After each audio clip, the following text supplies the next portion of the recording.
추석을 잘 세셨죠? 네. 좋습니다. 아주 오늘 여러분들이 대답하는 소리가 아주 힘차서 상당히 좋은 강의가 될 것 같습니다. 그런데 지난번에 제가 백유경 강의를 하다가 끝이 났거든요. 사실은 백유경 강의 재밌었죠? 네. 백유경. 그러니까 부처님이 하신 말씀을 정확하게 100개는 아니고 98개의 비유로서 설법을 이런 비유로 들어서 하신 거를 98개를 모아놓은 거라고 그랬어요. 그런데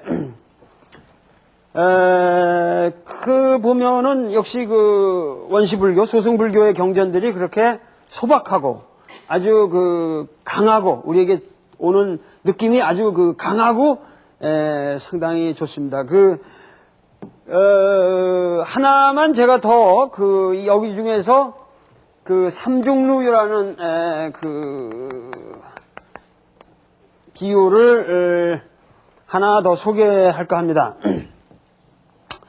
좀 어리석은 부자가 한 동네에 살고 있었는데, 아주 부자가 지나가다 보니까는 3층 집을 엄청 잘 지었어요. 3층 집을. 그러니까 우리 때만 해도 저도 우리 클 때만 해도 2층 집이라는 게 참 없었거든요. 그래서 저 1층에 살았는데 우리 집이 병원을 아버지가 이제 새로 지으시면서 2층 집을 지었어요. 그래서 2층 집에 사는 게 얼마나 그렇게 행복했는지 몰라요. 2층에 계단 이렇게 올라가고 그러는 게. 근데 이게 3층이니까 이제 인도 옛날에 3층 집을 보니까는 야, 대단하다. 그래서 이 부자가 나도 저런 집을 지어야겠다. 그래가지고 수소문을 해보니까 이 집을 누가 졌냐? 그러니까 오늘 목수가 나온 거예요. 제가 졌습니다. 이 집을 네가 졌냐? 그러면 너 와서 내 집도 3층 집을 줘달라. 그 목수가 그러겠다 그러고 와서 집을 짓기 시작하는 거예요. 근데 집을 치니까 이 사람이 있다가 나는 3층 집을 지어달라고 그랬는데, 그러니까 여기서 1층을 짓고 2층을 지어야 될 거 아니에요? 근데 이 친구가 나는 3층 집을 지어야 되는데 왜 1층을 짓냐? 알겠어요? 그러니까 이 사람이 하는 말이 1층을 지어야 2층을 질 수가 있고 2층을 지어야 3층을 질 수 있습니다. 그러니까 아니 나는 3층 집을 달라. 3층만을 고집하는 거예요. 3층 집을 지라는데 왜 1층을 짓냐? 그렇게는 안 되는 겁니다. 해도 영 이해를 못해서 사람들에게 어리석은 자라는 웃음을 샀다 하시면서 하는 말이, 모든 사람들이 사부대중과 섞여서 평상적인 삶을 살 생각을 안 하고 아라한의 열매만을 먼저 따먹으려고 하는 어리석은 자들이 이와 같다. 무슨 말인지 아시겠죠? 1층을 줘야 2층을 짓고 2층을 줘야 3층을 짓는데, 그러니까 우리나라도 예를 들면은 스님들이나 모든 우리나라 사람들을 보면 젊은이들도 그렇고 불교 이러면은 득도를 해야겠다. 성불을 해야겠다. 30만 자꾸 뭐하다 이거야 지금. 하루아침에 도통을 하려는 거야 그냥. 그래서 좌선만 하고 앉아서 좌선해가지고 어느 순간에 탁 나는 부처가 된다. 이게 불교의 그릇된 이해다 그거예요. 우리나라에서 불교 그러면은 도통한다, 득도한다는 거로 잠깐만 연결이 되거든요. 근데 지금 우리가 생각하는 불교는 이러한 관념에서 우리가 벗어나야 된다. 썰렁해? 이거 썰렁하지 않죠?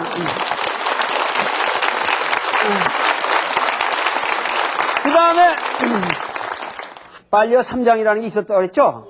빨려 3장이 있고 여기에 중국 불교에 뭐가 있다고 그랬어요? 대장경 속에 아함경이라는 게 있다고 그랬죠?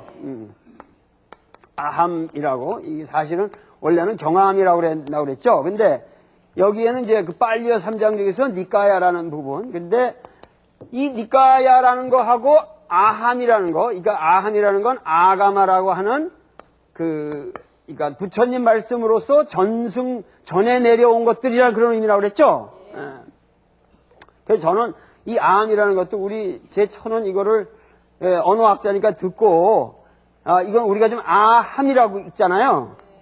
근데 이게 아가마니까 원래는 이게 그러니까 이게 함의 옛날 발음이 아감이었을 거라는 거예요. 무슨 말인지 아시겠죠? 그러니까 왜 기억이 여기서 희역으로 변했냐 이런 것들이 이제 그 음성환자들은 연구하게 되죠. 그러나 오늘날 그 아가마라는 그 발음으로 아함이라는 말의 함자가 옛날에는 감으로 읽혔다는 걸 알 수 있죠. 그러니까 아감이었을 거예요. 그게. 그러니까 그렇게 해서 이제 번역이 된 건데 이 아함경과 니까야가 오늘날 우리의 의식 속에서 2000년이 지난 만났단 말이에요. 근데 이것이 2000년 전에 어떤 동일한 모토를 어떤 동일한 하나의 모토에서 갈라진 거라고 그랬죠. 그래서 결국은 우리가 이 니까야라는 문헌 속에서 그 원래 이렇게 그 양쪽으로 중국으로 전래되어 온 거랑 남방 불교로 전승되어 온 것이 결국 오늘날 봐도 많은 부분이 일치되므로 이것들은 이 공통된 어떠한 결집된 그러니까 암송된 상황이 있었을 것이다 그거죠. 그러니까 여기에 모태가 되는 역사적인 석가모니는 분명히 실제했을 것이다 하는 것이 전번에 그 말씀드린 요지였어요. 그런데 이 니까야 중에서 5 부가 있다고 그랬는데 그 중에서 아함경이 없는 것이 소부가 있다고 그랬죠. 이 소부 중에서 5번째 것이 숫다 니빠따라고 그랬다고 했어요. 그러니까 숫다라는 게 그 경이고 니빠따라는 게 경들의 모음이다 그랬거든요. 그래서 이 숫다 니빠따라는 것이 지금 우리가 불교에 관해서 얘기를 할 적에 이 숫다 니빠따는 최소한 아쇼카 왕의 결집을 거슬러 올라가는, 그러니까 우리가 그 결집상을 BC 268년으로 보기도 하는데 이 시대 이전에 성립한 유일한 경전이고 최소한 오늘의 형태로 존재하는 숫다 니빠따라는 것은 최소한 BC 250년에서 150년경 사이에 성립한 문헌으로 봅니다. 그러니까 이 숫다 니빠따라는 그야말로 우리가 불교를 얘기할 적에 우리가 접할 수 있는 가장 오래된 경전이에요. 가장 오래된 경전이에요. 그러니까 숫다 니빠따처럼 오래된 문헌은 없어요. 그래서 이것이 굉장히 중요한 문헌인데 사실은 그 법정 스님이 이거를 상당히 우리나라에도 일찍이 소개를 하셔가지고 제가 오늘 강의를 법정 스님한테 좀 해주십시오 하고 그 말씀을 드렸어요.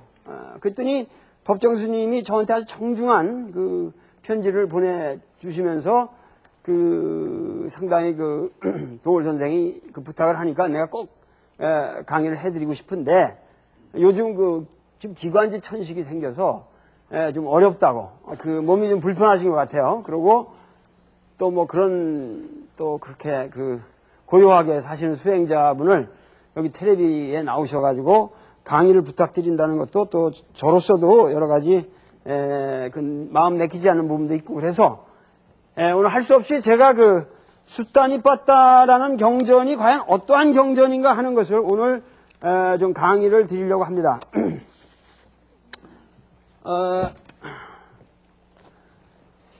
그래서 이 숫다 니빠따는 이렇게 작은 경전들로 이루어져요. 경이라는 게 아주 작은 겁니다. 아주 짧은 경들로 이루어져 있는데 그 경들이 전부 숫다로 끝나요. 숫다. 장 이름들이 아닌 숫다 이렇게 끝나거든요. 그 숫다들의 니빠따다 그거예요. 그런데 이게 어떤 주제적인 그런 어떤 통일성이 없기 때문에 그냥 모음이다 그런 거예요. 그냥 경집이다. 그러니까 이 경이라는 말도 숫다라는 말이 원래 이 수트라라고 그러기도 이제 산스크리트로 수트라라고 그러지만은 이 말이 원래 그거 자체가 왜 구슬도 구슬 수말도 꿰어야 보배지 이런 말 있잖아요. 이렇게 숫다라는 게 이렇게 실로 꿰다 그런 의미가 있어요. 실로 꿰다 그런 의미가 있어요. 그래서 우리 동양에서도 이 경이라는 게 이 그물의 별이 이런 그 별이를 말하는 거 아니야? 이것도 실사변이 들어가 있잖아요. 그래서 그 번역이 상당히 잘 된 겁니다, 이게. 에? 그런 의미에서 이제 그 부처님 말씀들을 이렇게 외우느라고 이렇게 꿰다는 거거든. 근데 꿰인 게 꼭 그 같은 후렴들이 이렇게 쭉 연결이 돼, 후렴들이. 에? 같은 후렴으로 꿰진 거지, 이렇게. 외우기 편하게. 그래서 제일 처음에 보면은 뱀의 장이라는 게 나옵니다. 뱀. 뱀을 가지고 얘기를 하거든요. 그런데 이렇게 뱀이 예를 들면 뱀이 묵은 허물을 벗어버리듯 하고서 그것이 쭉 이렇게 연결이 되거든. 뱀이 근데 우리는 참 이렇게 그게 이렇게 감이 잘 안 올지 모르지만 이게 인도 문헌이라는 거예요. 그러니까 인도 사람들이 가장 친숙한 동물이 뱀이에요, 뱀. 그 코브라 왜 이렇게 피리 불면은 뱀들이 이렇게 와서 춤추고 그러잖아요. 이렇게 뱀이라는 게 우리한테는 무서운 동물인데 이 인도 사람들은 뱀을 굉장히 상스러운 동물로 생각했고 그 인간을 보호해 주는 거로 생각했고 아마 뱀이 있어야 뭐 쥐들도 잡아먹고 그래서 전염병도 안 생기고 아마 적당한 그런 생태계 유지에는 도움이 될지 모르겠으나 사실 뱀이라는 게 그렇게 무섭긴 무섭죠. 근데 그렇기 때문에 이 사람들은 그 뱀에 대한 비유가 굉장히 자기들한테 가깝게 느낀 거예요. 난 어려서부터 이런 허물을 벗어버린다 이런 얘기를 들으면은 우리는 그 장자의 나비의 꿈이라는 그런 게 있죠. 나비의 꿈이라는 게 있지만은 그 나비의 꿈이라는 그 자체는 좀 장자의 그 재물론에 상당히 철학적인 꿈과 현실의 구분이 안 된다 이런 얘기지만은 우리 중국 문명에서는 그 나비의 비유가 뭐냐면은 대개 누에가 자기가 뭐 이렇게 이제 뽕나무를 따가지고 이렇게 씨를 뽑는 거 아니에요. 그 씨를 뽑아가지고 점점 이렇게 해가지고 뭐야, 씨를 뽑아면은, 고치를 만들잖아요, 자기가. 근데 그 고치 속에 까게 갇히잖아요, 자기가. 갇히다가 이놈이 어마어마한 고치를 갖다가 훌 벗어버리고 이렇게 나비가 돼서 날아가잖아요. 난 이게 어렸을 때부터 젊었을 때 난 이 말씀에, 전 상당히 감동을 받았어요. 이런 장자의 사상에 뭐냐면은, 우리가 이게 지금 공부를 한다 젊은 사람들 다 그렇지만은 학식을 만들고 그런 게 전부 고치가 이렇게 하듯이 모든 게 이렇게 해가지고 자기 아성을 싼단 말이야. 하나하나 공부해가지고 얼마나 사전으로 공부하고 이런 것도 다 자기 지식에 울타리를 만들고 거대한 고치를 정교한 고치를 쌓아서 자기가 그 속에 갇히거든. 근데 결국은 그걸 다시 벗어내버리고 날아가는 놈이 거기서 자유를 획득하고 거기서 어떠한 삶의 그러니까 학문도 결국은 그렇게 어렵게 쌓아서 고치를 지어야 되지만 결국 그걸 벗어버려야 한다는 얘기야.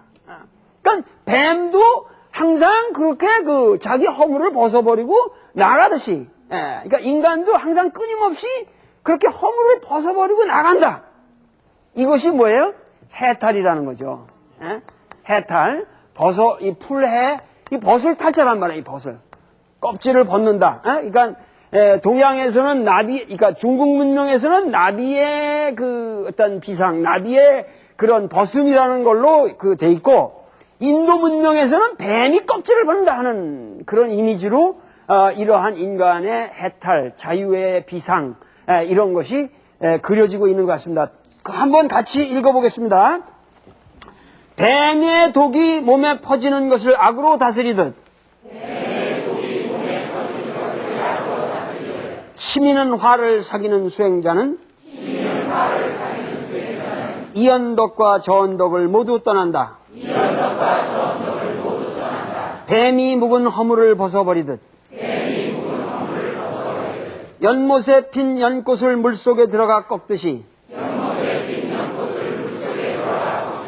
애욕을 말끔히 끊어버린 사람은 이언덕과 저언덕을 모두 떠난다. 뱀이 묵은 허물을 벗어버리듯 새 생사윤회의 근거가 되는 어떠한 찌꺼기도 없는 수행자는 이언덕과 저언덕을 모두 떠난다. 뱀이 묵은 허물을 벗어버리듯. 이게 뭐 아주 굉장히 뱀이 묵은 묵은 허물을 벗어버리듯 하는 걸로 후렴이 계속되면서 이게 굉장히 많습니다. 굉장히 많은데 제가 여기 세 개만 대표적으로 소개를 한 겁니다. 근데 여기 뭐냐면은 그러니까 이게 초기 불교, 원시 불교의 그 부처님 말씀에서 중요한 거는 여기 지금 이 수따니빠따라는 그 경전 속에는 저 뒤에 이제 나오지만은 대규모 종단이 없어요. 대규모 종단의 모습이 없어요. 부처님이 항상 혼자 다니세요.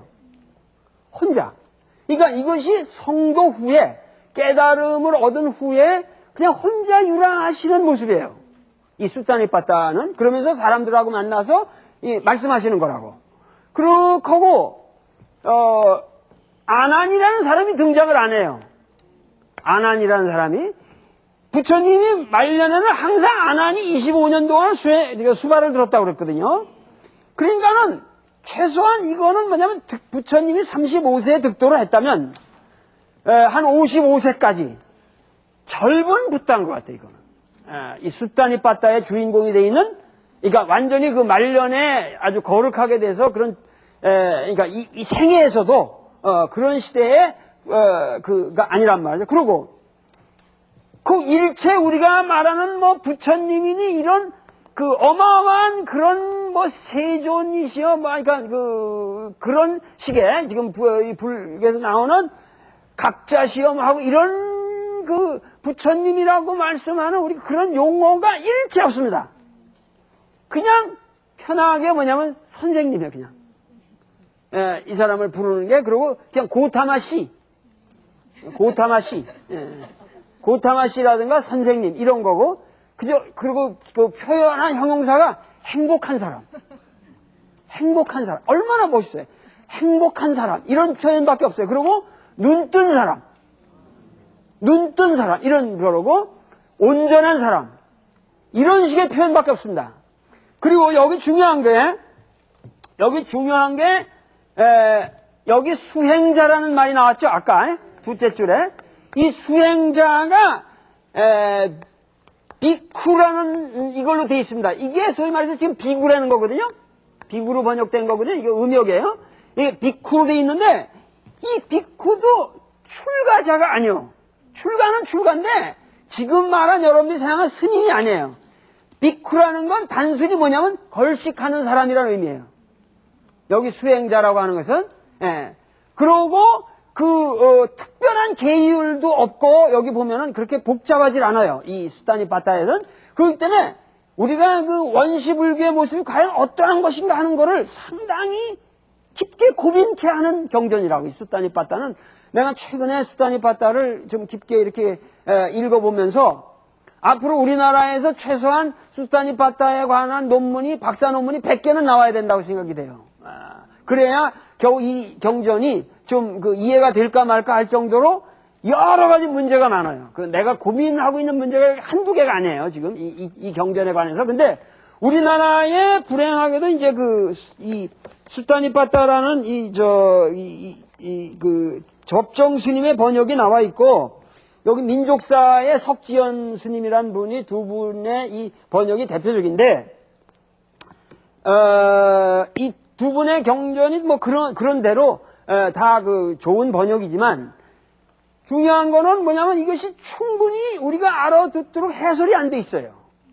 해설이 안 돼 있거든요. 거기서 상당히 이 경전을 일반인들이 사실 제대로 이해하기가 굉장히 어렵다. 그래서 아직도 수따니빠따는 우리에게 가깝게 오는 경전이 아니다고요. 이거 아무리 읽어봐도 별 그렇게 깊게 감동이 안 와요, 사실은 현재. 그러니까 그러나 법정 스님의 번역이 대체적으로는 우리 가슴에 와 닿기에는 한번 권해보고 싶은 경전입니다. 그래서 수따니빠따를 보시고 석지연 스님 번역도 더 빨리어 경전의 원래 모습을 알기에는 그 좋은 번역입니다. 조금 더 치밀하게 번역을 해주셨으면 하는데 아쉬움은 있으나 하여튼 좋은 번역들이거든요. 근데 그래서 여러분들이 한번 그 사서 보시는 게 좋을 것 같고 이 경전은 그러기 때문에 상당히 나는 이 경전을 읽으면서 그 고민이 많이 되는데 물론 여기서도 제일 처음에 나오는 게 뭐냐면 뱀의 독이 퍼지는 것을 약으로 다스리듯이 치미는 화를 사귀는 수행자라고 그랬거든요. 그러니까 이 수행자의 우리가 구도자로서 걸식을 하면서 이렇게 그 도를 구하면서 댕긴다고 하는 사람들에게 가장 큰 문제가 이 화가 나는 거야. 나도 인생을 살면서 김용옥의 가장 큰 문제는 뭐냐? 그러면 아마 우리 마누라가 당신 화를 잘 내는 게 당신의 큰 문제다. 제일 큰 문제다 할 거예요. 그러니까 그 인생을 살면서 가장 큰 문제가 화를 잘 내는 거예요. 그래서 제가 달라이라마를 뵀다고 그랬잖아요. 티벳 승려들은, 티벳 사람들은 말이죠. 이렇게 보면은 화를 절대 안 냅니다. 아주 그건 전 국민이 화를 안 내요. 아니, 그건 놀라운 일이에요. 놀라운 일인데, 그 달라이라마께서 어렸을 적에 이제 그 중국 그 군인들이 들어왔거든. 그러면서 막 횡패를 부면서 화를 내는 거 보고, 사람이 저렇게 화도 내는구나. 하고 놀랬다는 거예요. 전통이 그래요. 왜냐면은, 이 사람들이 뭐냐면은, 윤회의 과정에서, 우리가 현실적인 뭐냐면은, 우리가 그 보물이라고 생각하는 거예요. 보물이라고 생각하는 거를 티벳 사람들은 어떻게 생각하냐면, 보물이라고 하는 것은 다음 윤회로 태어날 때 도움이 되는 것. 그거를 보물이라고 생각하거든요. 근데 예를 들면 재산이 많다. 이거 죽어가지고 다음으로 갖고 갈 수 있습니까? 없죠. 이런 걸 다 지금 빼보세요. 그런데 그러기 때문에 공덕을 쌓아야 되고 덕을 그래서 나의 그 윤회업을 싣는 행위가 제일 그런 덕성, 공덕을 쌓는 일이 가장 중요한 거란 말이에요. 선업을 쌓는 일이 나음의 그 윤회 과정에서 가장 큰 보물이 되는 건데 달라이라마께서 말씀하시기 이러더라고. 예를 들면은 우리가 세상을 살 적에 강도놈이 와서 내 보물을 갖다가 짊어지고 하는데 뺏어가면 그 강도놈을 제일 싫어할 거 아니냐. 그죠? 우리가 강탈당하면 제일 한심하잖아요. 도둑질을 갖다가 보물을 지고 하는데 우리가 인생에서 쌓아가는 보물을 가장 강탈 잘하는 놈이 화라는 거야. 그러니까 우리 인생의 가장 큰 도둑놈이 화다. 그러니까 그런 도둑놈을 왜 불러일으키냐 할 거야. 이것이 티벳 사람들이 아주 인생관이요. 그래서 정말 여러분들 티벳 사람들을 만나보면 말이죠. 공통을 느끼시는 거지만 정말 화를 안 냅니다. 아주 재밌어요. 그래서 이거 불교 문화가 달라요. 그렇게 원시불교의 경전은 특이한 게 또 하나 여러분 기억하실 게 뭐냐면 수타니 빠따를 모든 사람들이 이걸 그냥 봐서 이해가 안 돼요. 근데 수타니 빠따에는 일체 우리가 알고 있는 불교 용어가 하나도 없습니다. 아시겠어요? 완전히 인도의 그냥 평범한 문화사적 생활 습관적 언어로만 되어 있습니다. 아시겠죠? 이건 우리가 생각하는 삼법인 사성체 이런 거 하나도 없습니다. 그리고 12지연기 이런 거 하나도 없습니다. 그러니까 여기에 지금 불교에 대한 고민이 있는 거예요. 지금 불교를 우리가 생각할 적에 우리가 말하는 불교의 중요 이론들이 언제 성립한 거냐, 시달타 시대에 과연 성립한 거냐 하는 것까지 의심케 하는 경전이에요.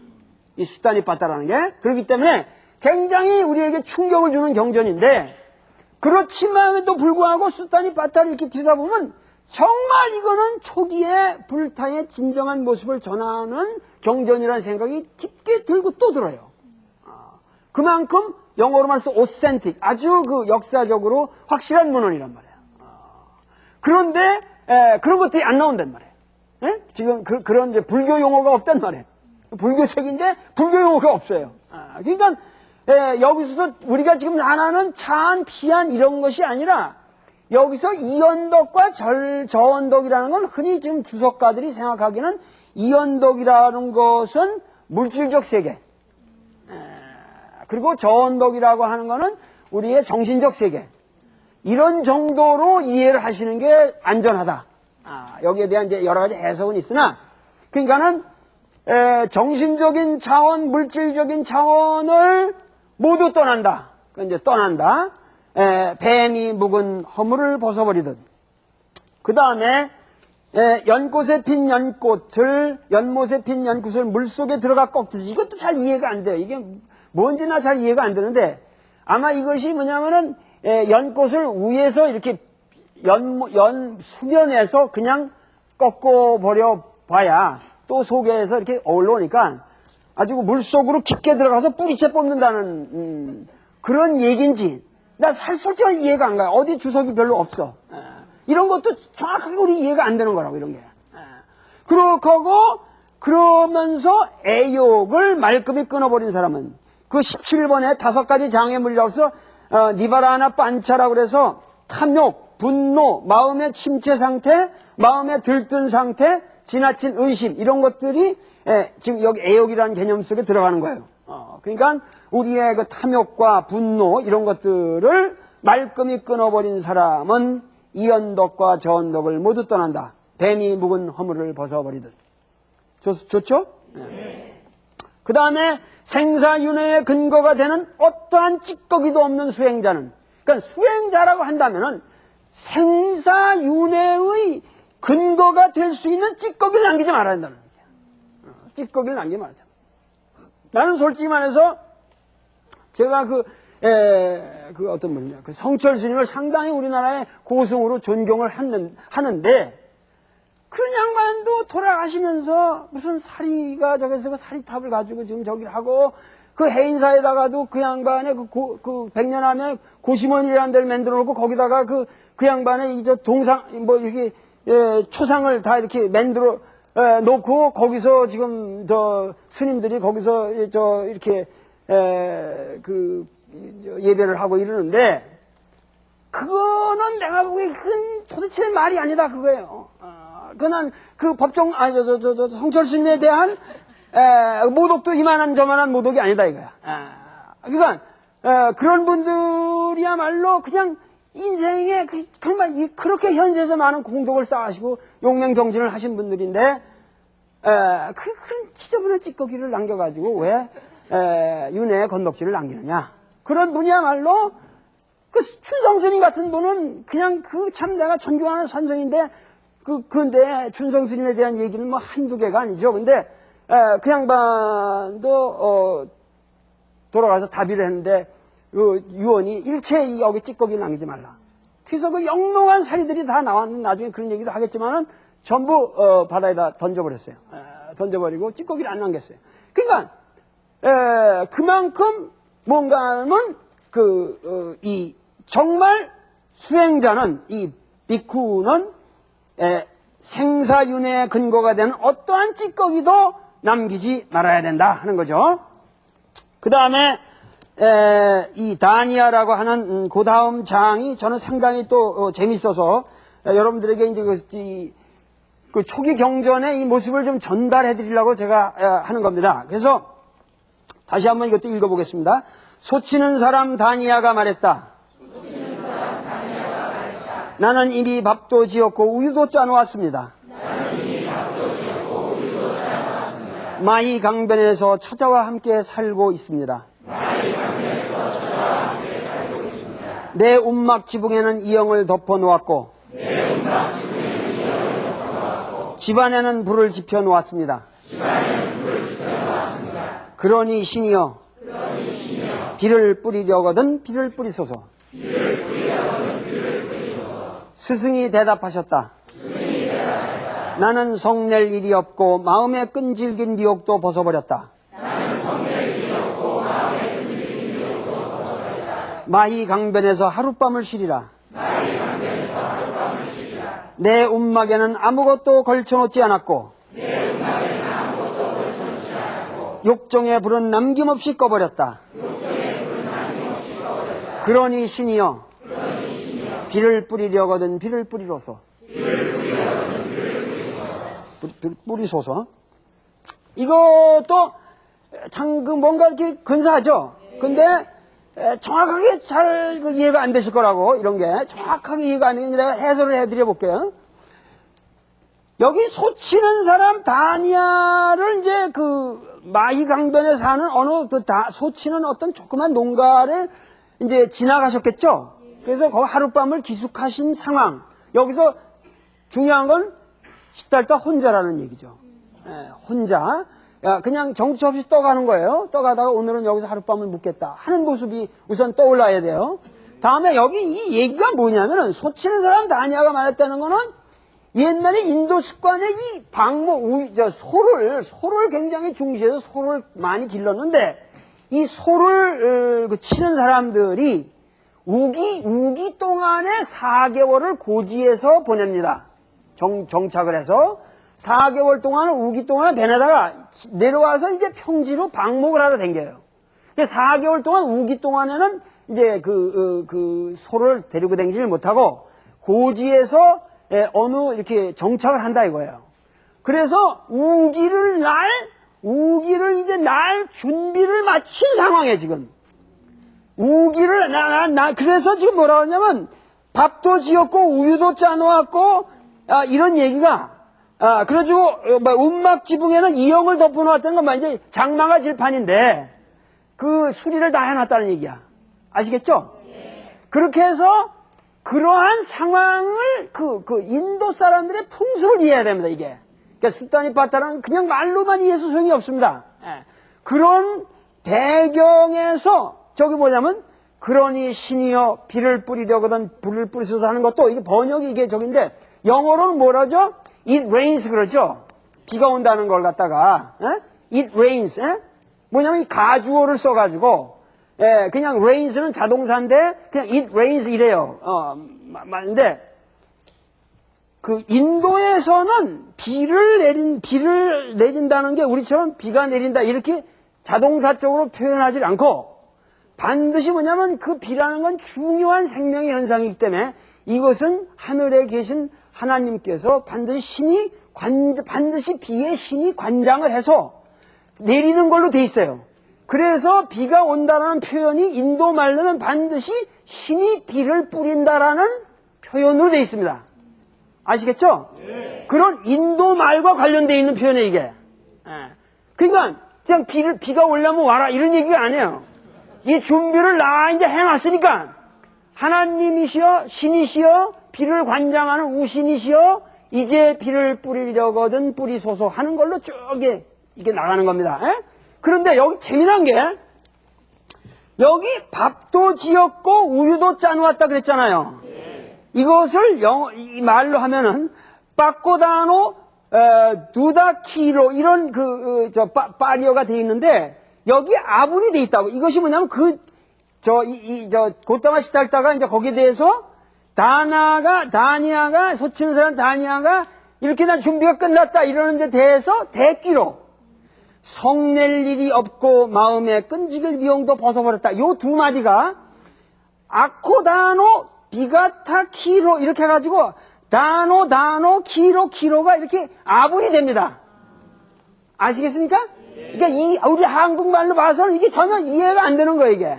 얘들 시가 이렇게 아름답게 뭐냐면은 밥도 지었고 우유도 짜놓았습니다를 갖다가 성낼 일도 없고 마음에 끈질긴 미혹도 벗어버렸습니다. 하고 부처님이 그 말을 받아서 아름다운 아분으로 같이 말한 겁니다.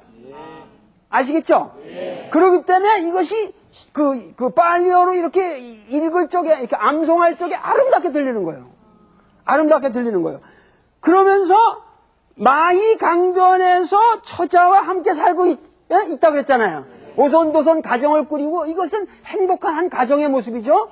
그런데 수행자는 뭐야? 마이 강변에서 하룻밤만 정처 없이 가다가 집도 없는 사람이고 나는 집도 없는 사람이요. 하룻밤을 쉬리라 하고 거기 또 대꾸를 친 거예요. 아시죠? 그 다음에 여기 뭐냐면 내 움막에는 이영을 덮어놓았고 집을 잘 이제 만들어야 꾸미고 이래야 되잖아요.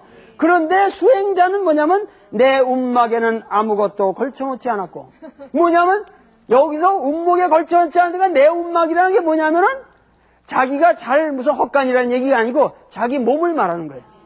이 작은 몸뚱어리는 나는 아무것도 걸치지 않았고. 에? 수행자의 모습이죠. 에? 얼마나 아름다워요? 에? 그러면서 집안에는 불을 지펴놓았다 그랬잖아요. 따스하게. 이렇게 저 벽난로 같이 이렇게 해놨는데 뭐냐면 나는 내 마음에 욕정의 불을 남김없이 꺼버렸다 그랬잖아. 에? 그러니까 여기서 남김없이 꺼버렸다 할 적에 이것이 불을 껐다라는 표현이 이게 니부타인데 이 니부타라는 게 뭐냐면 이게 저기로 니어바나, 열반이라는 의미입니다. 알겠어요? 이게 팔리어로 니부타가 되고 이것이 산스크리트로 가면 니어바나가 되고 이것이 중국말로 되면 멸이라는 게 돼, 멸. 멸이라는 게 뭐예요? 물로 불을 끄다는 얘기예요. 아까 말했죠. 화라든가 욕정이라든가 이런 건 내 몸에 불덩어리들이에요.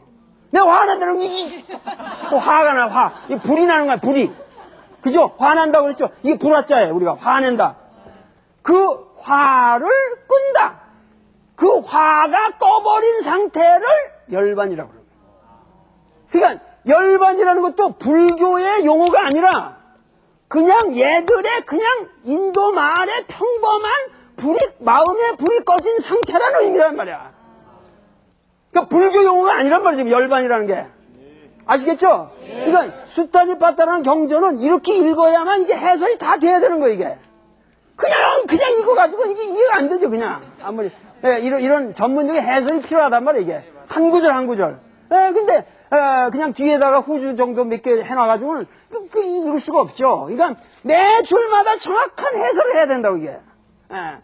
그렇게 해서 욕정의 불은 남김없이 꺼버렸다. 얼마나 이게 아름답습니까? 예? 그렇죠? 밥도 지었고 우유도 짜놓았다. 성낼 일이 없고 미혹도 벗어버렸다. 에? 마이방에서 처자와 함께 산다. 나는 하룻밤만 쉬리라. 내 움막에는 이영을 높아놨고 내 움막에는 아무것도 걸쳐놓지 않았고 집안에는 불을 지펴놓았습니다. 욕정의 불은 남김없이 꺼버렸다. 얼마나 이게 아름답게 완벽한 대꾸를 이루고 있죠. 그러면서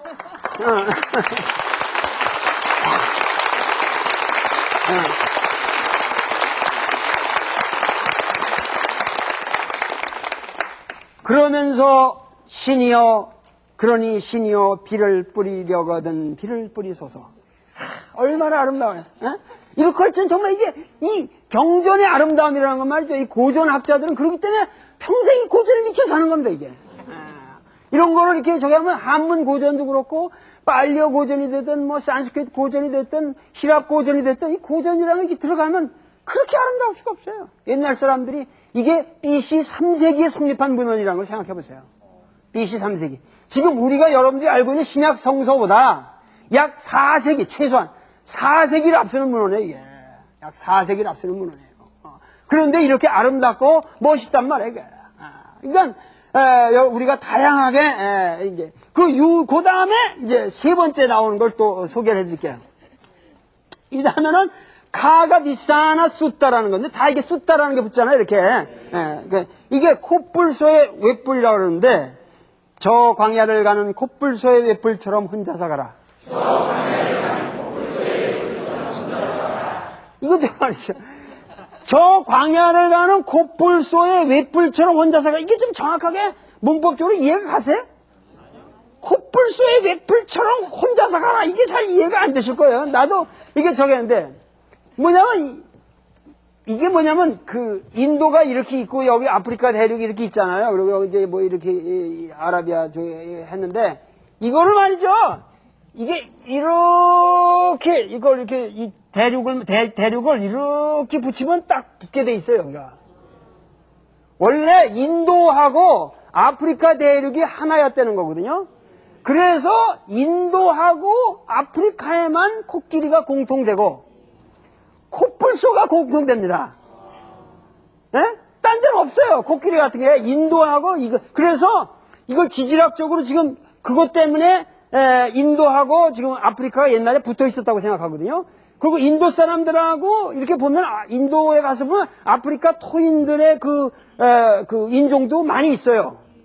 그렇기 때문에 우리가 인도를 아프리카하고 같이 보는 건데 거기 코뿔소가 진짜 있단 말이야 거기는.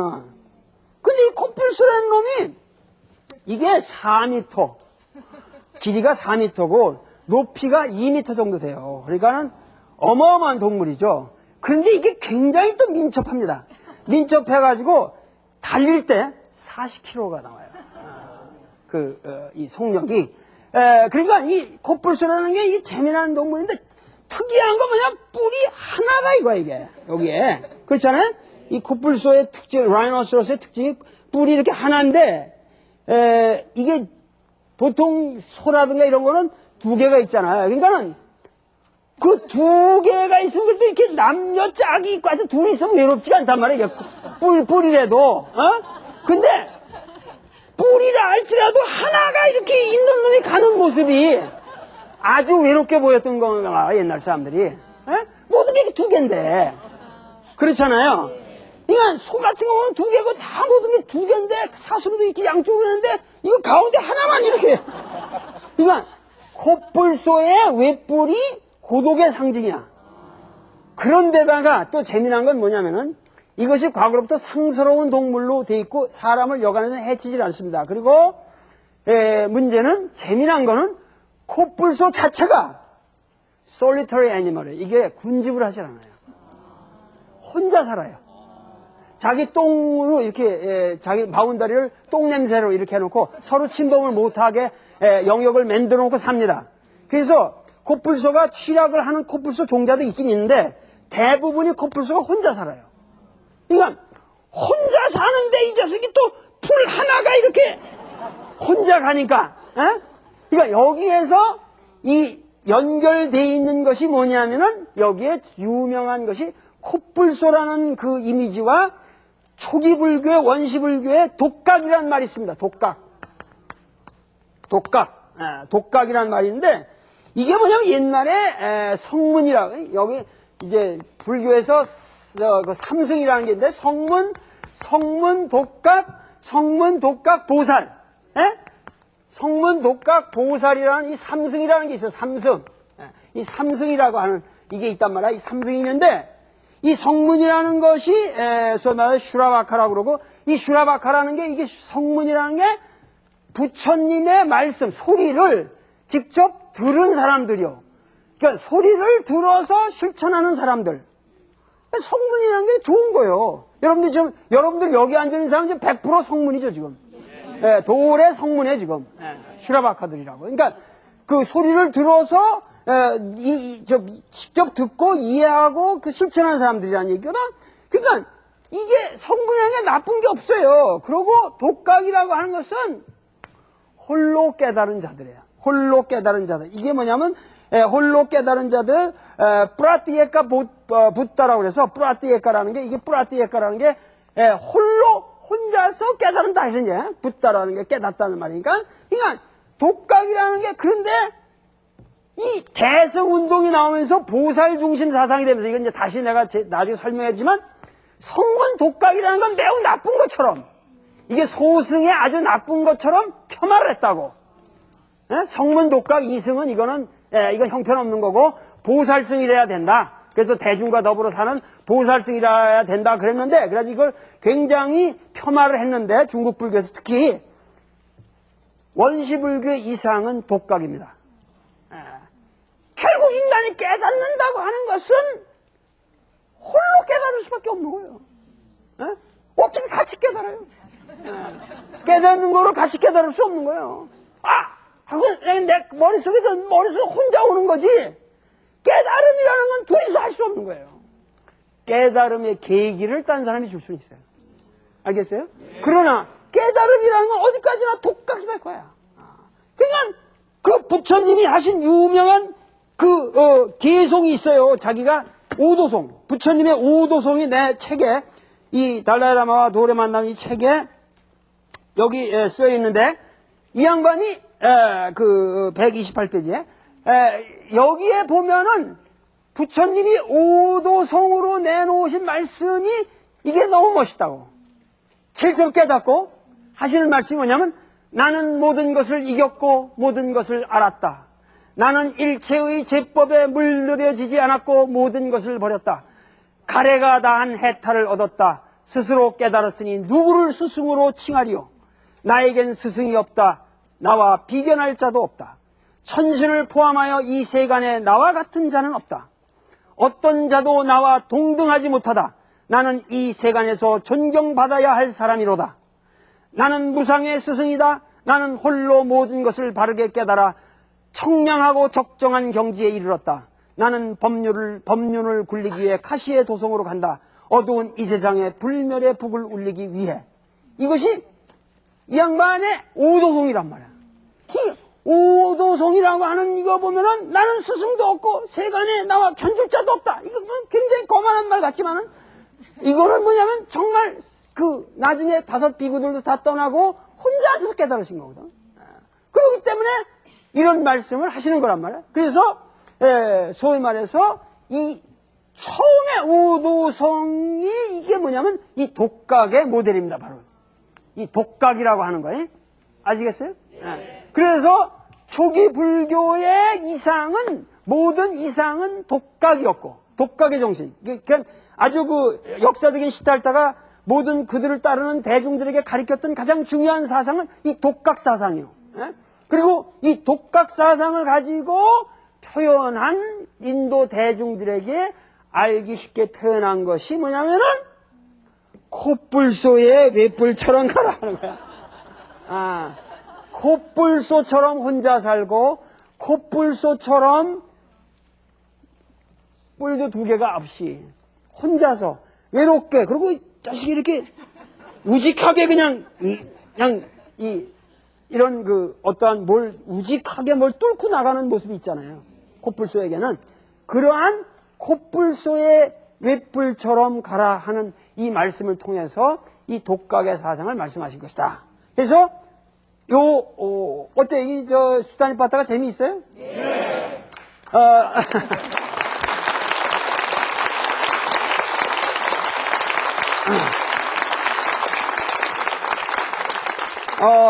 내일 이 시간에 다시 이 수다니빠따의 이 경전에 아주 이렇게 읽어 들어가면 재밌거든요. 이게 수다니빠따라는 게 그러니까 이렇게 해서 원시불교의 모습을 알 수 있는 아주 유일한 문헌이고 이걸 정말 깊게 이해를 하셔야 불교가 이해가 되는 겁니다. 여태까지 우리가 알고 있는 불경, 법화경, 무슨 화엄경 이런 거는 여기에 비하면 아주 위선에 위선. 이건 아주 정말 진실한 진짜 옛날 아주 역사적으로 외롭게 살았던 한 인간의 모습을 우리가 여기서 발견해야 된다 그 말이죠. 내일 이 시간에 다시 뵙겠습니다. 감사합니다.